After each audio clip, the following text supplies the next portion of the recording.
अस्सलाम वालेकुम everyone. I hope आप लोग सब खैरियत से होंगे, मज़े में होंगे, खुश होंगे। चंद खबरें हैं, 8 से 10 मिनट में जितनी खबरें कवर हो गई उतनी मैं करूँगी, वरना फिर लोग कहते हैं बोरिंग हो गया है आपका व्लॉग।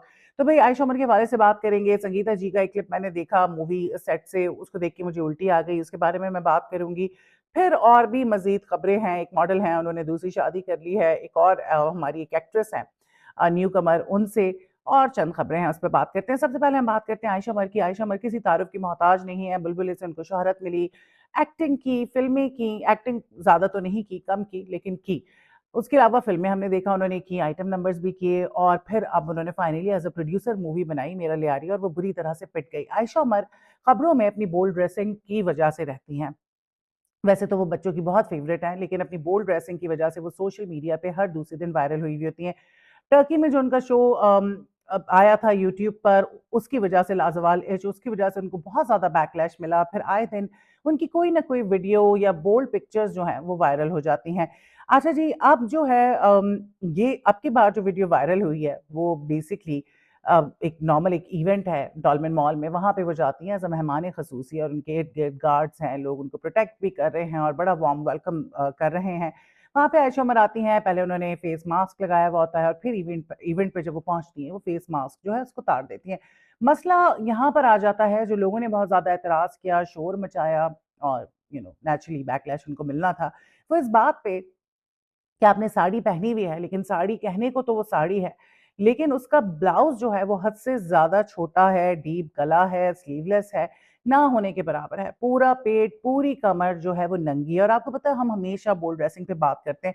हम शायद परफेक्ट नहीं हों, मैं भी पर्दा नहीं करती, लेकिन मैं कोशिश करती हूँ कि मैं रिवीलिंग कपड़े ना पहनूँ। जितनी मुझसे कोशिश हो सकती है, मैं करती हूँ और अल्लाह ताला से हिदायत भी माँगती हूँ। सो आयशा उमर जो हैं हमेशा की तरह फिर उन्होंने बहुत ज़्यादा बोल्ड कपड़े पहने और बड़ा मुझे दुःख हुआ। मुझे लगता है कि आयशा जो है उनको थोड़ा-सा इस हवाले से सोचना चाहिए, गौर-व-फ़िक्र करना चाहिए कि इतना ज़्यादा उनको बैकलैश मिलता है। शायद आयशा इस चीज़ की अब परवाह नहीं करती, उनको शायद कभी भी उन्होंने परवाह नहीं की। देखिए लोग आपसे इतनी मोहब्बत करते हैं तो आपको थोड़ा-सा लोगों का सोचना चाहिए कि यार लोग नहीं देखना चाहते आपको इस तरह से और आई बिलीव कि आयशा बहुत अच्छी ड्रेसिंग करती हैं, अगर वो बस बोल्ड ड्रेसिंग ना करें।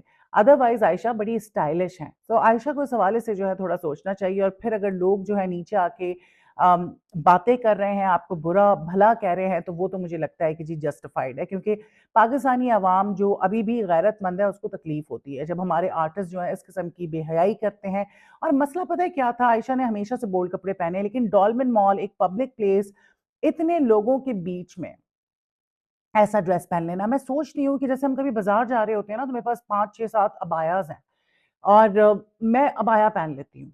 चाहे मैं सर कवर करूँ, ना करूँ, लेकिन मैं अबाया पहन लेती हूँ। मैं सोचती हूँ यार इतनी वहाँ पे अवाम है, तरह-तरह के लोग हैं, सबकी नज़रें पड़ेंगी, एक तवज्जो आपको इस तरह की नेगेटिव अटेंशन क्यों चाहिए?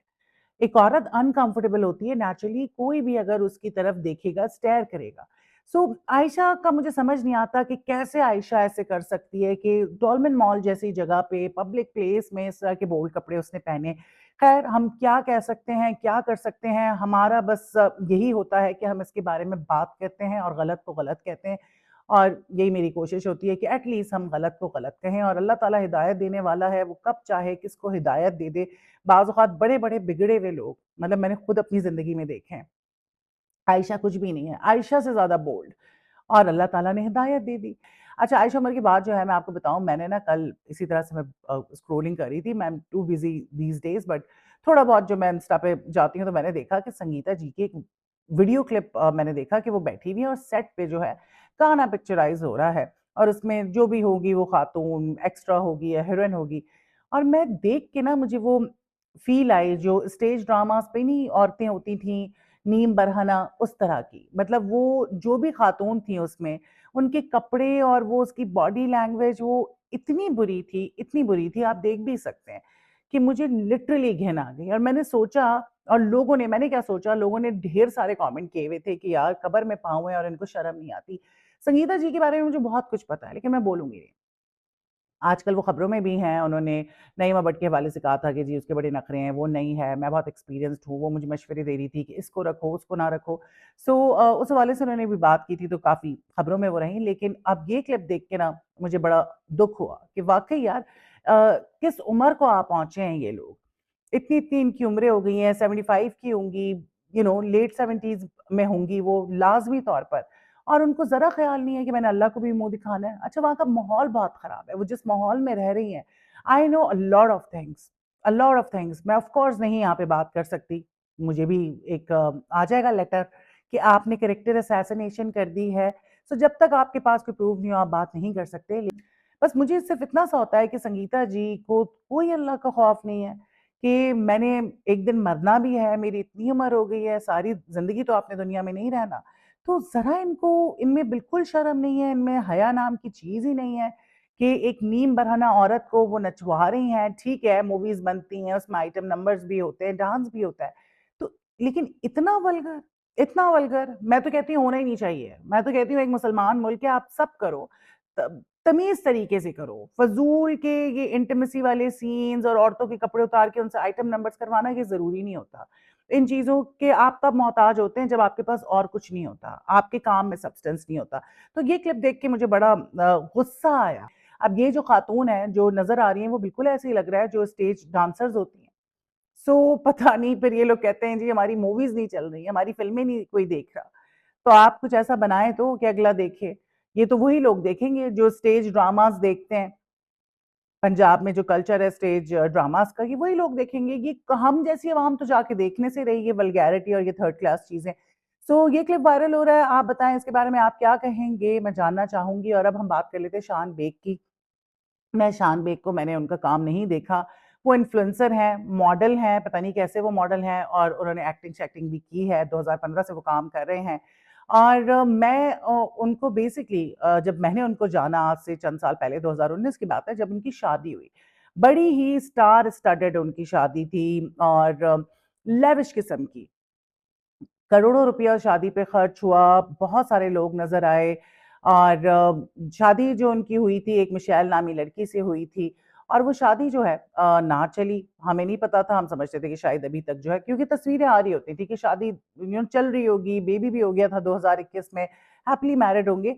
लेकिन अभी अचानक से पता चलता है 2 रोज़ पहले शान बेग जो हैं वो ये अनाउंस कर देते हैं कि भई मेरी जो है शादी पुरानी वाली, पिछली जो है पहली, वो ख़त्म हो चुकी है, और अब मैंने दूसरी शादी कर ली है रोमा माइकल से। अब रोमा माइकल जो हैं, वो कौन है आप लोग जानते ही होंगे। भई उनके पास 2-2 टाइटल्स हैं, मिस ग्रैंड पाकिस्तान के और मिस चार्म पाकिस्तान के, और अब उन्होंने एक्टिंग भी शुरू कर दी, मॉडल तो वो हैं ही।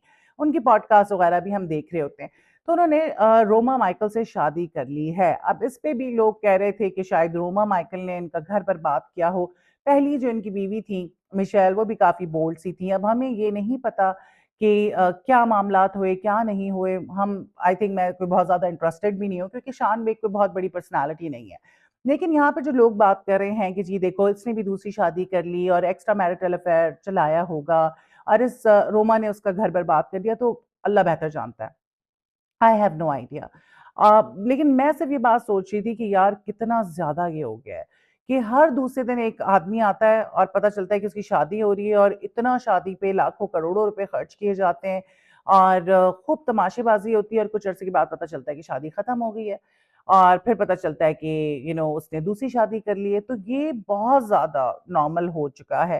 खैर, रोमा माइकल जो है उन्होंने तो अभी तक इस हवाले से कुछ नहीं कहा, लेकिन उन लोगों ने पिक्चर शेयर की थी, और शान बेग जो है उन्होंने कहा था कि मैं अपने बेटे का ख़्याल रखूँगा, और जो मेरी ज़िम्मेदारियाँ हैं वो मैं निभाऊँगा। बस मैं आप लोगों से रिक्वेस्ट करता हूँ कि आप लोग मेरी प्राइवेसी का ख़्याल रखें। बिल्कुल हमने क्या करना भाई, ना रोमा माइकल मुझे लगता है कि इतनी पॉपुलर हैं कि लोगों को बड़ी क्यूरियोसिटी हो, ना शान बेग।